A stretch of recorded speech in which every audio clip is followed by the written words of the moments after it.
हमारा हरियाणा। नमस्कार, स्वागत है आपका। मैं आपके साथ तेज नैन मोर और बुलेटिन में सबसे पहले खबरें सुपरफास्ट। हरियाणा कैबिनेट की अहम बैठक जारी। सीएम नैब सिंह सैनी की अध्यक्षता में पहली बार गुरुग्राम में बैठक का आयोजन। स्पेशल सेशन भी बुलाने की तैयारी में सरकार। बैठक में तारीख पर लग सकती है मुहर। जापानी कंपनियों का हरियाणा में बढ़ा भरोसा। निवेश को लेकर दिया गया बड़ा संकेत। जापानी प्रतिनिधिमंडल से सीएम नैब सिंह सैनी ने की बैठक। डाइकिन एयर कंडीशनर कंपनी करेगी 1000 करोड़ रुपए का निवेश।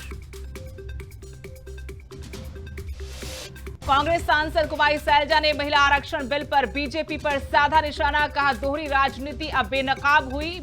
बीजेपी महिला आरक्षण को लेकर भ्रम फैला रही है भारतीय जनता पार्टी। पहलगाम आतंकी हमले की पहली बरसी आज। इतिहास के काले अध्याय में लिखा गया आज का दिन। बैसरन घाटी में मारे गए थे 26 निर्दोष आम लोग। आज के दिन करनाल के विनय नरवाल हुए थे शहीद। गुरुग्राम में फायर कर्मियों का गुस्सा बढ़ा। 14 दिनों से धरने पर बैठे अग्निशमन कर्मचारी। फरीदाबाद अग्निकांड के शहीदों को 1 करोड़ का मुआवजा देने की मांग। इंद्री मंडी में गेहूं के उठान को लेकर परेशानियां। उठान धीमा होने से किसान आड़ती हुए परेशान। उठान में देरी से मंडी में जाम जैसे हालात। किसानों के भुगतान में भी हो रही है देरी। चंडीगढ़ में हरियाणा के बदमाश का एनकाउंटर। बदमाश के पैर में लगी गोली। ऑपरेशन सेल ने 5 राउंड फायरिंग के बाद पकड़े गए आरोपी से गोलियों के खूल मिले। कैथल में जमीनी विवाद में 2 भाइयों पर हमला। पुलिस ने 5 आरोपियों को किया गिरफ्तार। प्रारंभिक जांच में जमीनी विवाद बना हमले की वजह। हिमाचल में शहरी निकायों के चुनाव का ऐलान। 7 मई को 51 शहरी निकायों में होगा मतदान। 31 मई को होगी निकाय चुनाव के मतों की गणना। पंचायत चुनाव का भी इसी हफ्ते होगा ऐलान। हरियाणा के 6 जिलों में वार्म नाइट का अलर्ट। दिन भर चलेगी लू। हिमाचल में खिली धूप, मैदानी इलाकों में गर्मी। अगले 72 घंटे में 2 से 3 डिग्री बढ़ेगा पारा।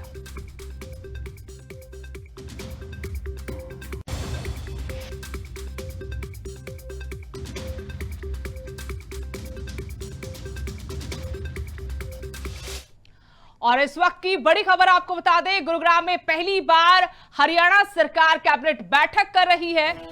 हरियाणा कैबिनेट की ये बड़ी बैठक इस वक्त गुरुग्राम में चल रही है। पहली बार गुरुग्राम में बैठक का आयोजन किया गया है। मुख्यमंत्री नैब सिंह सैनी बैठक की अध्यक्षता कर रहे हैं। गुरुग्राम के पीडब्ल्यूडी रेस्ट हाउस में बैठक बुलाई गई है। स्पेशल सेशन भी बुलाने की तैयारी में सरकार है। महिला आरक्षण बिल को लेकर सरकार विशेष सत्र बुलाएगी। कैबिनेट में सत्र की तारीख पर आज मुहर लग सकती है। किस दिन स्पेशल सेशन बुलाया जाएगा। कैबिनेट की अहम बैठक, और यह बैठक पहली बार गुरुग्राम में हो रही है। बैठक चल रही है। मुख्यमंत्री नैब सिंह सैनी की अध्यक्षता में कई अहम प्रस्तावों पर चर्चा के बाद मुहर लग सकती है। लेकिन सबसे महत्वपूर्ण ये कि महिला आरक्षण बिल को लेकर सरकार विधानसभा का विशेष सत्र बुलाने जा रही है। और इसी को लेकर आज की बैठक में तारीख को लेकर भी फैसला हो सकता है। मुहर लग सकती है कि किस दिन सत्र बुलाया जाए।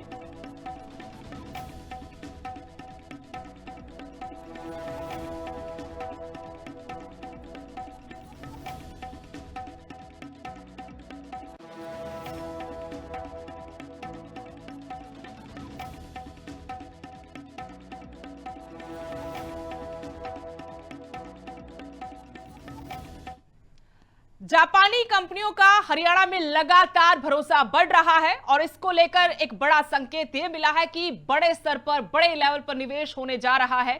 जापानी प्रतिनिधिमंडल से सीएम नैब सिंह सैनी ने भी बैठक की। Daikin air conditioner company 1000 crore रुपए का निवेश हरियाणा में करेगी। जापान दौरे के सकारात्मक परिणाम अब सामने आने लगे हैं। मानेसर में देश का पहला रिसर्च एंड डेवलपमेंट सेंटर भी बनेगा।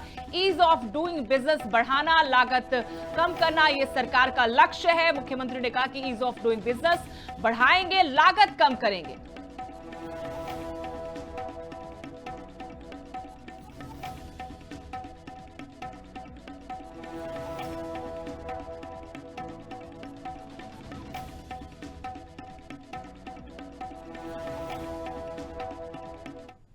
सिरसा से कांग्रेस सांसद कुमारी सैलजा ने बड़ा बयान दिया है। महिला आरक्षण बिल को लेकर उन्होंने बीजेपी पर निशाना साधा। कहा कि बीजेपी की दोहरी राजनीति अब बेनकाब हुई है।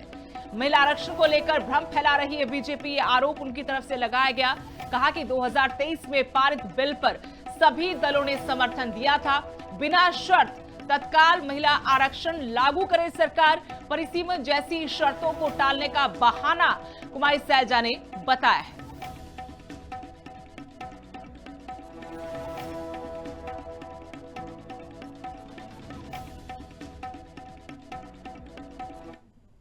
ने अपने 2014 के मैनिफेस्टो में कहा कि हम महिला आरक्षण लेकर आएंगे, बिल लेकर आएंगे। प्रचंड बहुमत मिला, ऐतिहासिक बहुमत मिला भाजपा को 2014 में, लेकिन ये बिल तो नहीं लेकर आए। सोनिया जी ने इन्हें चिट्ठी लिखी, बार बार इन्हें कहा, 2017 में लिखी, राहुल जी ने 2018 में लिखी और बातचीत होती रही कि आप लेकर आइए, कांग्रेस पार्टी पूरा समर्थन करेगी बिकॉज वी आर कमिटेड, लेकिन ये नहीं लेकर आए। तो आप यहीं से देख लीजिए कि 2014 से लेकर 23 तक जब इनके पास प्रचंड बहुमत रहा, उसके बावजूद, वायदा करने के बावजूद ये महिला आरक्षण का बिल नहीं लेकर आए। 23 में आया तो क्या 9 साल सोते रहे? क्या यही कमिटमेंट थी इनकी महिलाओं के प्रति जो आज इतना देश भर में ढिंढोरा पीट रहे हैं? लोगों के सामने और मीडिया के सामने साफ नजर आता है कि यह केवल एक ड्रामा है और इसके पीछे इनकी केवल राजनीति है। पिछले दिन, आज ही के दिन पहलगाम में बड़ा आतंकी हमला हुआ था। आज उस हमले की बरसी है। इतिहास के काले अध्याय में आज का दिन लिखा जा चुका है। बैसरन घाटी में 26 निर्दोष भारतीय मारे गए थे। आतंकवादियों ने धर्म पूछकर उन्हें मौत के घाट उतारा था। पीएम मोदी ने भी पोस्ट कर हमले पर दुख जताया। आज के दिन करनाल के विनय नरवाल भी उसी हमले में मारे गए थे और आज भी इस परिवार की पीड़ा कम नहीं हुई है।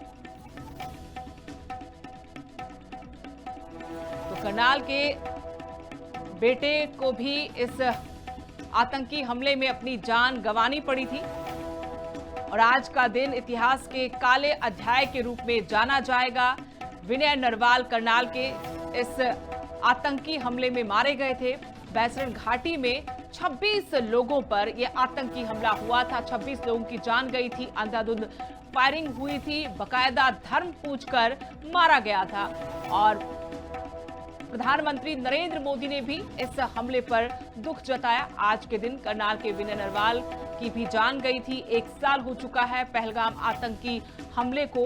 आज पीड़ितों के परिजन एक बार फिर से अपने बच्चों को याद कर रहे, अपने परिजनों को याद कर रहे हैं और करनाल के विनय नरवाल के परिवार ने बकायदा कहा कि पूरे देश का साथ उनको मिला, सहयोग मिला इस दुख की घड़ी में, लेकिन आज भी जख्म हरे हैं, आज भी दुख खत्म नहीं हुआ है। करनाल से मेरे सहयोगी लक्ष्य इस वक्त सीधे हमारे साथ जुड़ गए हैं।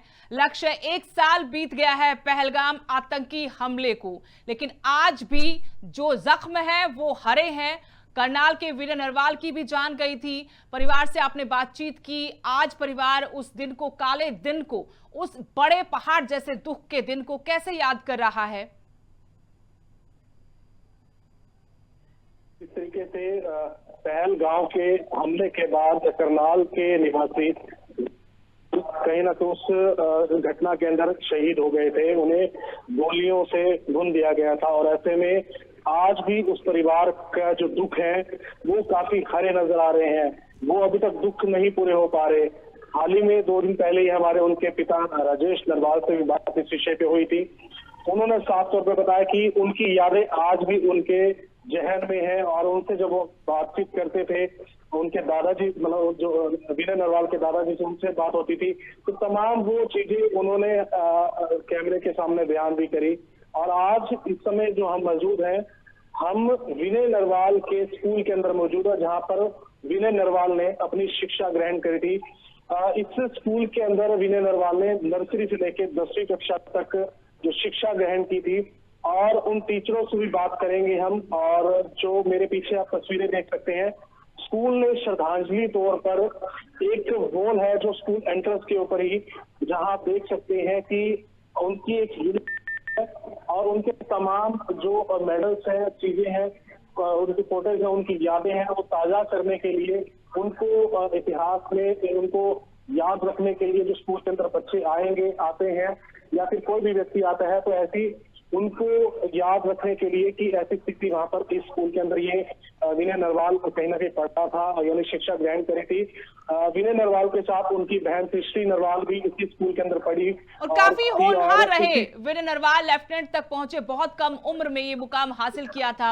आज अगर आप उनके टीचर से बात कर पाए, क्योंकि बहुत दुख की घड़ी परिवार पर बीती है, 1 साल बीतने के बाद भी आज भी उस गम से परिवार बाहर नहीं निकल पाया है। लक्ष्य बिल्कुल, जिस तरीके से बात की जाए एक स्कूल प्रबंधक की, तो हमारे साथ स्कूल प्रबंधक भी जुड़े हुए हैं, उनसे संवाद कर लेते हैं। वो विनय नरवाल के बारे में जान लेते हैं, आखिर किस तरीके का उनका माहौल था, शिक्षा में वो कैसे थे, कितना नक्कड़ थे।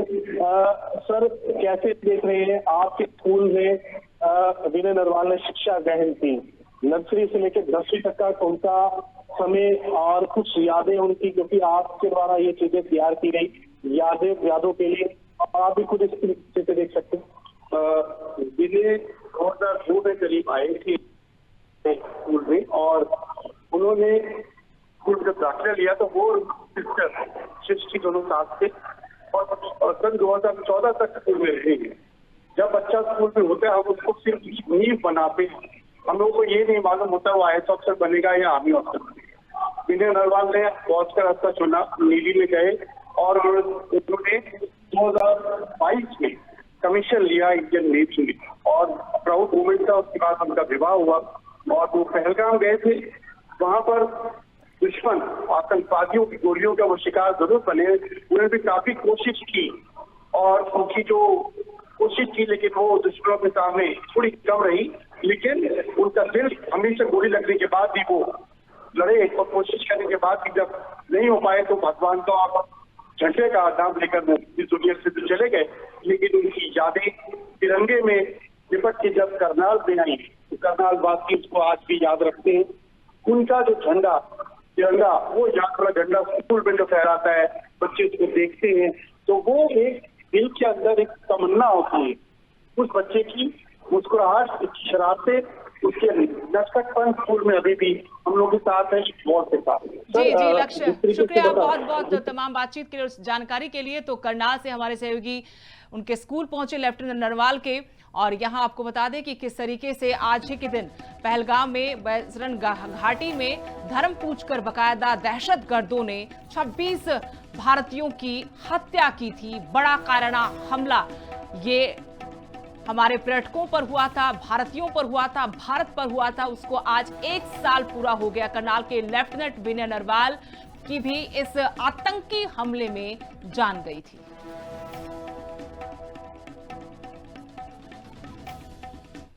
और वहीं गुरुग्राम में फायर कर्मियों का गुस्सा लगातार बढ़ता जा रहा है। 14 दिनों से ये लोग धरने पर बैठे हैं। सरकार के खिलाफ इनका अनिश्चितकालीन धरना चल रहा है, और अब अनिश्चितकालीन हड़ताल की चेतावनी दी है। अपनी मांगों को लेकर भूख हड़ताल का भी ऐलान कर दिया है। फरीदाबाद अग्निकांड के शहीदों को मुआवजा देने की मांग की जा रही है। परिजनों को 1 करोड़ मुआवजा देने की मांग की गई है। परिजनों को पक्की सरकारी नौकरी देने की मांग भी उठी है। पुलिस कर्मियों जैसी सुविधाएं फायर कर्मियों को देने की मांग की जा रही है। मांगे नहीं मानी तो कहा कि बड़ा आंदोलन किया जाएगा।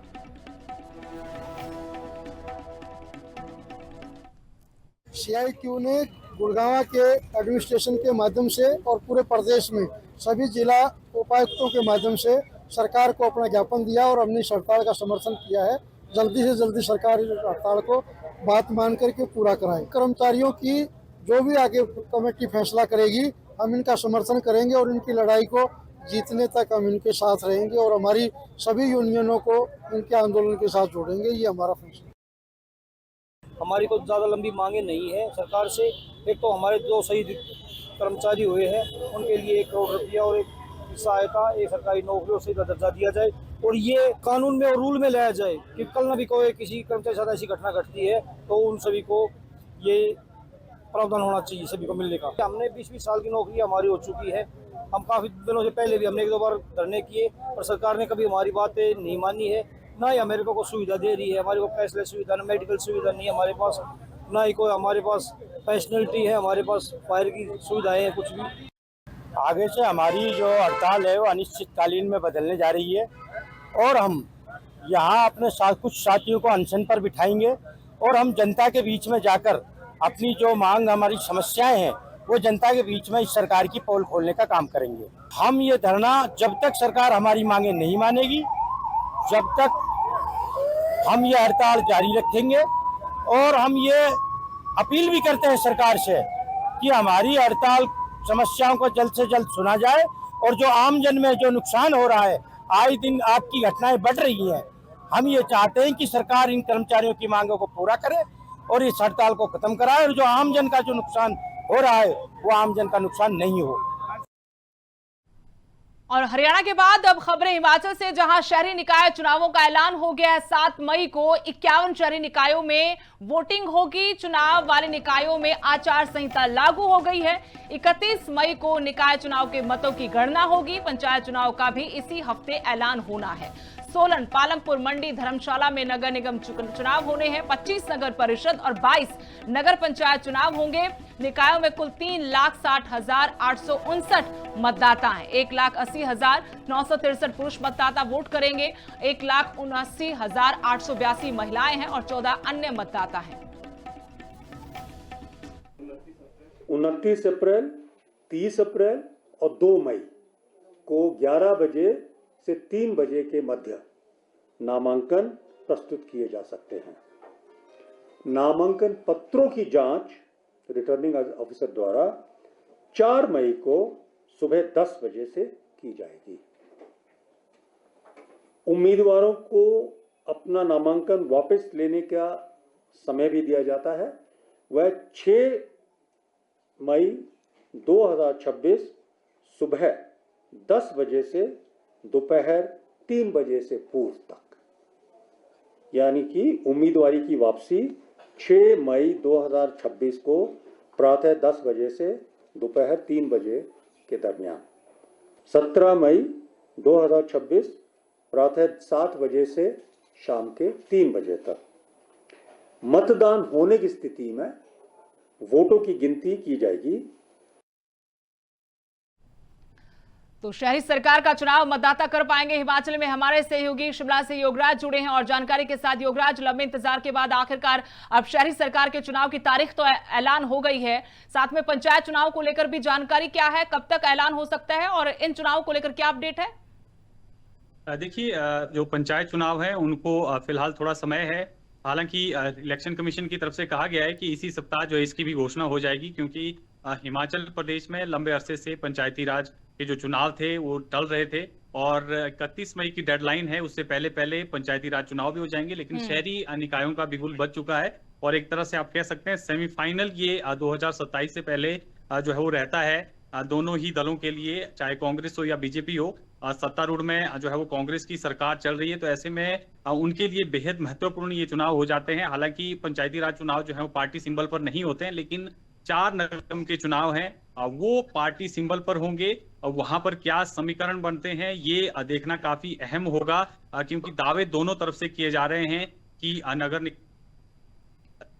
सेमीफाइनल के तौर पर इसको देखा जाता है 2027 में, क्योंकि विधानसभा के चुनाव होने हैं। उससे पहले ये दोनों ही दलों की परीक्षा है। अब कौन इसमें सफल होता है ये देखना काफी अहम होगा। लेकिन शहरी निकायों का चुनाव का ये बिगुल बज चुका है। 17 मई को मतदान होना है। 4 नगर निगम का जो परिणाम है वो 31 मई को आना है और इससे पहले अगले सप्ताह तक, हो सकता है सोमवार तक जो है वो पंचायती राज संस्थाओं के चुनावों का बिगुल भी बज जाए। लेकिन काफी महत्वपूर्ण ये चुनाव है हिमाचल प्रदेश योगराज, के। क्या बड़े मुद्दे रह सकते हैं? अभी क्या सरगर्मियां है चुनाव को लेकर कि कौन से मुद्दे ज्यादा हावी रह सकते हैं इस बार शहरी सरकार के चुनाव के वक्त दोनों ही पार्टियों की तरफ से?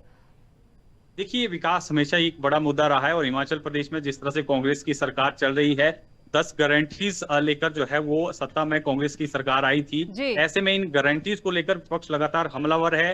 कुछ गारंटियां सरकार ने पूरी कर ली है, हालांकि सरकार कह रही है कि 7 गारंटीज पूरी कर ली गई हैं। 3 गारंटीज जो हैं वो रह गई हैं, जिसमें महिलाओं को 1500 रुपए की एक गारंटी है, उसको चरणबद्ध तरीके से पूरा किया जा रहा है। बिजली 300 यूनिट देने का दावा किया गया था, गोबर खरीद का दावा किया गया था। ओपीएस एक बड़ा इशू है, ओपीएस लागू हिमाचल प्रदेश में कांग्रेस ने कर दी है। तो इन सभी तमाम मुद्दों को लेकर विपक्षी दल जहां पूरी तरह से घेरने की रणनीति बना रहा है तमाम गारंटीज को लेकर, तो वहीं दूसरी तरफ सरकार गारंटियां गिना रही है और 1.5 वर्ष का जो कार्यकाल सरकार का रहा है उसमें दावा किया जा रहा है कि 10 के 10 गारंटियां पूरी की जाएगी। तो कहीं ना कहीं ये मुद्दे रहेंगे। विकास का एक अहम मुद्दा रहेगा, जिस तरह से संस्थानों को बंद किया गया है और हिमाचल प्रदेश में शिक्षा के क्षेत्र में सरकार दावा कर रही है कि बेहतरीन कार्य किया जा रहा है, स्वास्थ्य के क्षेत्र में जो है वो कार्य किया जा रहा है, लेकिन कानून व्यवस्था को लेकर भी यहाँ पर जो है वो स्थितियां बीते दिनों बिगड़ी भी हैं, जिसको लेकर विपक्ष हमलावर है। इन तमाम मुद्दों को लेकर जो है ये चुनाव होने हैं। देखना होगा कि जो जनता है वो किस तरफ जो है रुख अपनाती है, किसको मत का जो है वो प्रयोग करके किसको जताती है, ये देखना काफी अहम होगा। सेमीफाइनल के तौर पर ये चुनाव जो है हिमाचल प्रदेश के लिहाज से देखे जा रहे हैं 2027 से विधानसभा चुनाव से पहले। तो ऐसे में पर परीक्षा होगी, कौन सफल होता है ये देखना काफी अहम होगा। जी शुक्रिया योगराज तमाम जानकारी के लिए। तो चुनावी बिगुल हिमाचल में बज चुका है, सत्ता का सेमीफाइनल आप इसे कह सकते हैं, क्योंकि 2027 के विधानसभा चुनाव से पहले काफी महत्वपूर्ण ये चुनाव है। शहरी सरकार का पंचायत चुनाव को लेकर भी जल्द फैसला हो सकता है। 31 मई को निकाय चुनाव की मतगणना होगी और यहां पर मुद्दा फिर से वही है कि सत्ता में बैठी पार्टी कांग्रेस और सरकार ने क्या अपने जो चुनावी वादे थे पूरे किए हैं, विकास का रोड मैप क्या है, विकास कितना सरकार कर पाई है, साथ में विकास के साथ स्थानीय मुद्दे भी इस बार के चुनाव में हावी रहेंगे। हर बार की तरह दोनों ही पार्टियां, चाहे बीजेपी हो या कांग्रेस, दो ही मुख्य पार्टियां हिमाचल प्रदेश में हैं और यहां इन दोनों ही पार्टियों के लिए अग्नि परीक्षा के चुनाव कहे जा सकते हैं।